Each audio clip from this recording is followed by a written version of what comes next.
வணக்கம் friends, welcome to Njfcreation. எப்படி இருக்கீங்க ஃப்ரெண்ட்ஸ்? எல்லோரும் நல்லா இருக்கீங்களா?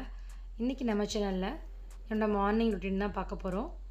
மார்னிங் ரொட்டீனில் லஞ்ச் பாக்ஸ் ரெசிபியும் நான் கூட ஷேர் பண்ணியிருக்கேன். ஈஸியாக செய்யக்கூடிய லஞ்ச் பாக்ஸ் ரெசிபியும் நான் கூட ஷேர் பண்ணிக்க போகிறேன். இன்றைக்கி பார்த்தீங்கன்னா மணி 6 மணி ஆகுது. எப்போதுமே நான் 6 மணிலேருந்து தான் வந்து ஸ்டார்ட் பண்ணுவேன். இப்போது காஃபியில் நம்ம ஸ்டார்ட் பண்ணிக்கலாம். ஒரு பக்கம் வந்து காஃபி போட்டுட்ருக்கேன். இன்னொரு பக்கம் பார்த்திங்கன்னா பிள்ளைங்களுக்கு லஞ்ச் பாக்ஸுக்கு செய்ய வேண்டிய சைட் டிஷ்க்கு முட்டை வேக வச்சு வச்சுருக்கேன். இன்றைக்கி லஞ்ச் பாக்ஸ் நான் ரெடி பண்ண போகிறேன் அப்படின்னு பார்த்தீங்கன்னா வெஜிடபிள் குஸ்கா தாங்க ரெடி பண்ண போகிறேன். நம்ம ஈஸியாக டக்குன்னு செஞ்சிடலாம் குக்கரில். இது வந்து பார்த்திங்கன்னா நான் காஃபி போடுற கேப்லேயே வந்துட்டு வெஜிடபிள்ஸ்லாம் கட் பண்ணி எடுத்துக்க போகிறேன். இப்போ வந்து ஒரு உருளைக்கிழங்கு தோல் சீவிட்டு இந்த மாதிரி நைஸாக கட் பண்ணி வச்சுருக்காங்க. அப்புறம் பார்த்திங்கன்னா பீன்ஸ் ஒரு 8 பீன்ஸ் எடுத்துருக்குறேன். அப்புறம் இதையுமே நான் பொடிசாக தான் கட் பண்ணி எடுத்துக்க போகிறேன். ஏன்னா பெருசாக கட் பண்ணோம் அப்படின்னு சொன்னால் பெரியவங்க சாப்பிட்றா இருந்தால் பரவாயில்ல, குழந்தைங்க வந்துட்டு லஞ்ச் பாக்ஸை எடுத்துகிட்டு அந்தானே வச்சுருவாங்க. அதனால் நான் நல்லா நைஸாக கட் பண்ணி குக்கரில் வேக வச்சா நல்லா வெந்துடும், ஈஸியாக சாப்பிட்டு வந்துடுவாங்க. அப்புறம் ஒரு கேரட், பாதி பீட்ரூட் எடுத்துருக்கேன். 2 டேபிள் ஸ்பூன் அளவுக்கு பட்டாணி நான் ஊற வச்சுருந்தேன் முன்னாடியே. இப்போ காஃபிக்கு பால் நல்லா கொதிச்சிருச்சு. இப்போ நம்ம காஃபி ஆற்றிடலாம். காஃபி ஆற்றி முடிச்சுட்டு டீயும் நல்லா கொதிச்சு வந்துருச்சுங்க. இப்போ நம்ம டீயையும் வடிகட்டிடலாம். டீ போடுற கேப்லேயே பார்த்தீங்க அப்படின்னா பிள்ளைங்களுக்கு வந்து வாட்டர் பாட்டிலில் வந்து வாட்டரை ஊற்றி வைக்கிறது, அதுக்கப்புறமா காய்கறி கட் பண்ணுறது, இந்த வேலையெல்லாமே முடிச்சு வச்சுக்கிட்டேன். இந்த மாதிரி தாங்க கட் பண்ணி வச்சுருக்கேன் நான். பீட்ரூட் பார்த்திங்கன்னா எப்போதுமே வாஷ் பண்ணிட்டு தான் கட் பண்ணணும், கட் பண்ணி வாஷ் பண்ணக்கூடாது. அதுக்கப்புறமா ஒரு பெரிய வெங்காயம், ஒரு பெரிய தக்காளி கட் பண்ணி வச்சுருக்கேன். இப்போ நம்ம வந்து ரைஸ் செய்ய ஆரம்பிச்சிடலாம். இதுக்கு வந்து குக்கரை ஹீட் பண்ணிவிட்டு 2 டேபிள் ஸ்பூன் அளவுக்கு ஆயில் சேர்த்துக்கலாம். ஆயில் சூடான உடனே 2 ஏலக்காய், ஒரு 3 கிராம்பு, ஒரு துண்டு பட்டை சேர்த்துக்கலாம். அதுக்கப்புறம் பார்த்திங்கன்னா ஒரு பிரியாணி இலை சேர்த்துக்கோங்க. இப்போ கட் பண்ணி வச்சுருந்த வெங்காயத்தை நம்ம சேர்த்துடலாம். சேர்த்து லைட்டாக வதக்கிக்கோங்க. இது ரொம்ப வதங்கணும் அப்படிங்கிறதுலாம் இல்லைங்க, லைட்டாக வதங்கினாலே போதும். ரொம்ப ஈஸியாக டக்குன்னு செஞ்சிடலாங்க இந்த குஸ்கா. ரொம்ப ஹெல்த்தியான ரெசிபியும் கூட. இப்போ வந்து 1 டேபிள் ஸ்பூன் அளவுக்கு இஞ்சி பூண்டு பேஸ்ட் சேர்த்துக்கலாம். சேர்த்துட்டு தக்காளியும் சேர்த்துருங்க. சேர்த்து இதுவும் கொஞ்சம் நேரம் வதக்கிக்கோங்க. இப்போ 1 டேபிள் ஸ்பூன் அளவுக்கு தயிர் சேர்த்துக்கலாம். சேர்த்து இதையும் நல்லா மிக்ஸ் பண்ணி விட்டுருங்க. இது பச்சை வாசனை போகிற அளவுக்கு வதங்கட்டும். அதுக்கப்புறமா இதில் 1/2 டீஸ்பூன் மஞ்சள் தூள், 1/4 டீஸ்பூன் மிளகுத்தூள், 1/4 டீஸ்பூன் ஜீரகத்தூள். மிளகாத்தூள் வந்து நான் ரொம்ப கொஞ்சம் கம்மியாக தான் நான் சேர்த்துக்கிறேன், பிள்ளைங்க சாப்பிட்றது அப்படிங்கிறதுனால. இது பெரியவங்க சாப்பிட்ற மாதிரி இருந்துச்சுன்னு சொன்னால் நீங்கள் கொஞ்சம் உங்கள் காரத்துக்கு ஏற்ற மாதிரி நீங்கள் ஆட் பண்ணிக்கலாம். இப்போ நம்ம கட் பண்ணி வச்சுருந்த வெஜிடபிள்ஸ் இதில் சேர்த்துடலாம். நம்ம காய்கறி எல்லாமே சேர்த்துட்டு பட்டாணியும் சேர்த்துடலாம். சேர்த்து இந்த மாதிரி ஒரு 2 நிமிஷத்துக்கு வதக்கிக்கோங்க. இது கொஞ்சம் வதங்கின பிறகு நம்ம வந்து தண்ணி ஆட் பண்ணிக்கலாம். நான் இன்றைக்கி பார்த்திங்கன்னா ஜீரக சம்பா அரிசி தாங்க நான் எடுத்துருக்கிறேன். 1 டம்ளர் அளவுக்கு நான் வந்து அரிசி எடுத்திருக்கேன். இது வந்து 1 கப் ரைஸுக்கு 2 கப் தண்ணி, அந்த அளவில் தான் சேர்க்கணும். நான் வந்து இன்றைக்கி இந்த டம்ளரால் தான் அரிசி எடுத்திருக்கேன். இதை நம்ம 2 கப் அளவுக்கு இப்போ தண்ணி சேர்த்துக்கலாம். இதை வந்து நம்ம வந்து ஊற வைக்கணும் அப்படிங்கிறதுலாம் இல்லை, நம்ம வாஷ் பண்ணிவிட்டு உடனே சேர்த்துடலாம். சேர்த்துட்டு இப்போ தேவையான நம்ம உப்பு சேர்த்துக்கலாம். 1 டீஸ்பூன் அளவுக்கு நான் கல் உப்பு சேர்த்துருக்கேன். சேர்த்துட்டு மல்லிக்கீரை கொஞ்சமாக சேர்த்துக்கலாம். இப்போ இதில் ஆச்சி கரம் மசாலா இருக்குது இல்லையா, அது வந்துட்டு ஒரு 1/4 டீஸ்பூன் அளவுக்கு சேர்த்துக்கலாம், அதிகமாக சேர்த்துட வேணாம். சேர்த்துட்டு நம்ம வந்து மூடி போட்டுறாமல் கொஞ்சம் நேரம் இப்படி கொதிக்க விடுங்க. நல்லா கொதிக்கும்போது இன்னொரு 1/2 டம்ளர் அளவுக்கு தண்ணி சேர்த்துட்டு 1 டீஸ்பூன் அளவுக்கு நெய் சேர்த்துட்டு இப்போ நம்ம குக்கரை க்ளோஸ் பண்ணிடலாம். க்ளோஸ் பண்ணி நம்ம 3 விசில் விட்டு எடுத்துக்கலாம். இது இருக்கட்டும்.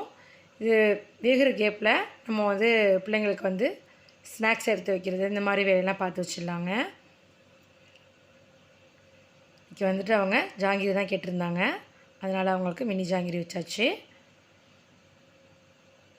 இப்போ பார்த்திங்கன்னா எக்கும் ஃபுல்லாக பாயில் ஆகி முடிஞ்சிருச்சு. நம்ம ஸ்டவ் ஆஃப் பண்ணி வச்சுட்டேன். இப்போது பிரேக்ஃபாஸ்ட்டுக்கு நான் இன்றைக்கி கோதுமை உப்புமா பண்ண போகிறேன். அதனால் கோதுமை ரவை வந்து 1 கப் எடுத்துருக்கேன். இந்த பவுலால் ஒரு பவுல் அளவுக்கு எடுத்துருக்கேன். இதெல்லாம் வாஷ் பண்ணிவிட்டு இது ஒரு 10 நிமிஷத்துக்கு நம்ம வந்து ஊற வச்சுக்கலாங்க. ஒரு தடவை வாஷ் பண்ணிவிட்டு வந்து ஊறட்டும். இப்போ நம்ம முட்டை வேக வச்சுருந்தோம் இல்லையா, அதை வந்து நம்ம ஃப்ரை பண்ணி கொடுத்துடலாம் பிள்ளைங்களுக்கு அப்படின்னு சொல்லிட்டு ஃப்ரை பண்ணுறதுக்காக மசாலா சேர்த்துட்ருக்கேன். 1/4 டீஸ்பூன் உப்பு, 1/2 டீஸ்பூன் மஞ்சள் தூள், 1/2 டீஸ்பூன் மிளகுத்தூள், மிளகாத்தூள் வந்து கொஞ்சமாக சேர்த்துருக்கேன். கொஞ்சமாக தண்ணி ஊற்றி இந்த மாதிரி நல்லா மிக்ஸ் பண்ணி வச்சுக்கோங்க. நிறைய தண்ணி ஊற்றிட வேண்டாம், கொஞ்சமாக தண்ணி ஊற்றிக்கோங்க. ஊற்றிட்டு பாயில் பண்ணி வச்சுருந்த முட்டையை இந்த மாதிரி கட் பண்ணி எடுத்துக்கோங்க. நம்ம அவிச்சி சாதாரணமாக வச்சுட்டோம் அப்படின்னு சொன்னால் அவங்க சாப்பிட்டு வரும்போது ஒரு மாதிரி கவுச்சி ஸ்மெல் வர மாதிரி இருக்கும் இல்லையா, அதனால தான் இந்த மாதிரி நான் ஃப்ரை பண்ணி வச்சுருவாங்க. இப்போ நம்ம மசாலா எல்லாமே தடவி வச்சாச்சு. இப்போ நம்ம ஃப்ரை பண்ணிக்கலாம். ஒரு பேனை ஹீட் பண்ணிவிட்டு 2 டேபிள் ஸ்பூன் அளவுக்கு ஆயில் சேர்த்துக்கோங்க.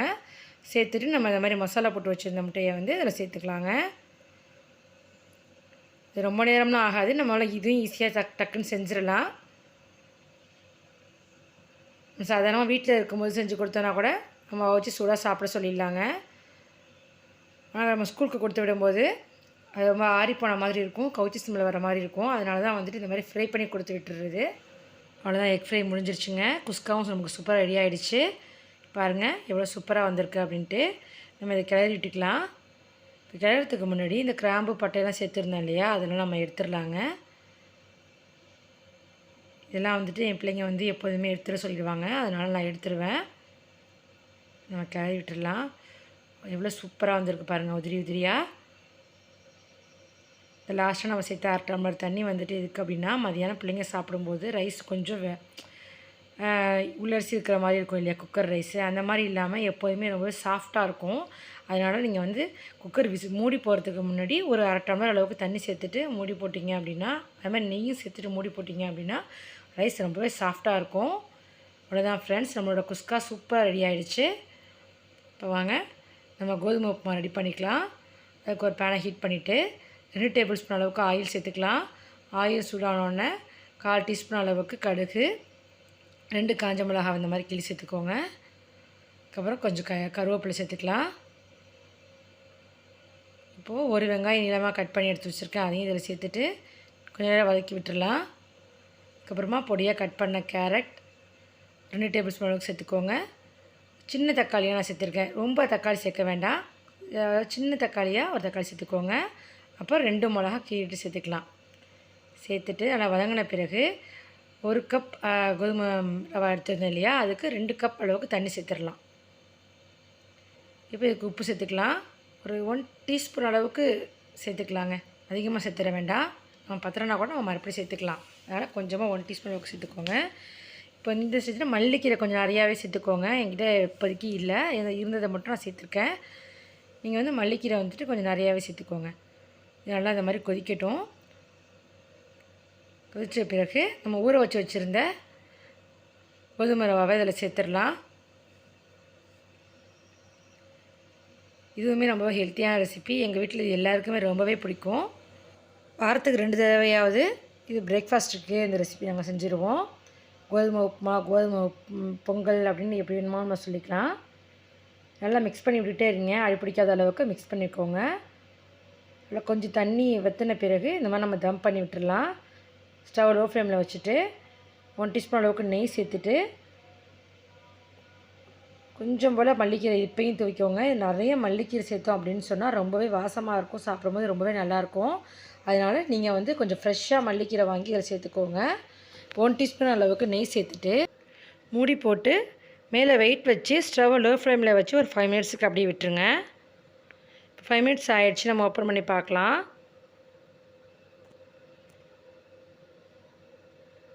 இந்த மாதிரி லைட்டாக கழுவி விட்டுக்கோங்க. நல்லா தம் ஆகிடுச்சு. கோதுமை உப்புமாவும் சூப்பராக ரெடி ஆகிடுச்சு.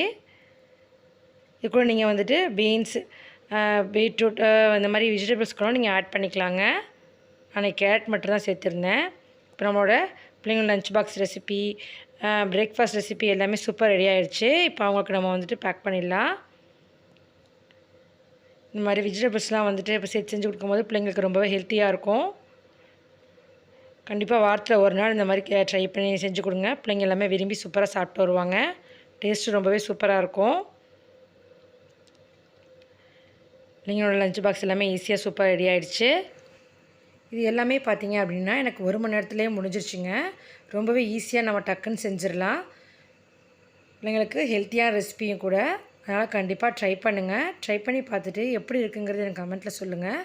அது மட்டும் இல்லாமல் உங்களுக்கு வேறு லஞ்ச் பாக்ஸ் ரெசிபி எது வேணும்னாலும் எனக்கு கமெண்ட்டில் சொல்லுங்கள். கண்டிப்பாக நான் உங்களுக்கு அப்லோட் பண்ணுறேங்க. லஞ்ச் பாக்ஸ் எடுத்து வச்சாச்சு. இப்போ பார்த்திங்கன்னா என் பொண்ணுக்கு வந்துட்டு பிரேக்ஃபாஸ்ட்டு வந்து பார்த்திங்கன்னா மார்னிங் எப்போதுமே எடுத்துகிட்டு போயிடுவாங்கங்க. ஏன்னா 7:45 8 o'clockலாம் அவங்க கிளம்பிடணும். அதனால் வந்துட்டு சாப்பிட முடியாதம்மா நான் அங்கே போய் சாப்பிட்டுக்கிறேன் அப்படின்னு சொல்லிட்டு கிளம்பிடுவாங்க. அவங்களுக்கு இதில் வந்துட்டு சுகர் சேர்த்து பிரேக்ஃபாஸ்ட்டையும் வச்சாச்சுங்க. அதான் லஞ்ச் பாக்ஸ் சூப்பராக ரெடி ஆகிடுச்சு.